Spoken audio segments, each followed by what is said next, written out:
The India Middle East corridor is a multimodal corridor which has two main segments. One is the eastern segment which connects Indian ports to the Arabian Gulf. The other one is the northern corridor which connects the Gulf to Europe via railway line through UAE, Saudi Arabia, Jordan, and Israel. However, the physical infrastructure developments have been slowed down due to the instability created by the Gaza war. Despite this, there have been developments in other layers of this project. The digital layer is already moving ahead. A good example is the India UAE Virtual Trade Corridor pilot.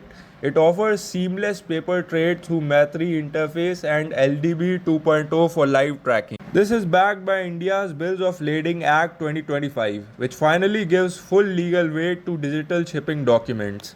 In the energy layer, there are projects like India Oman Underwater Pipeline, SAGE MEIDP, which has completed technical feasibility studies.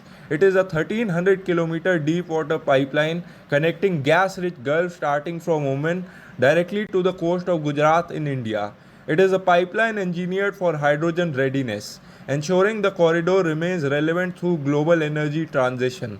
Regulatory developments have also taken place. The India UAE CEPA 2022, which is already operational, cuts tariffs on 90% of goods. The India EU FTA January 2026 is a landmark agreement that provides the legal framework for the entire corridor. All these developments point to the fact that IMEC corridor is not lying dormant. The regulatory, digital, and green layers have been completed before the construction of physical infrastructure.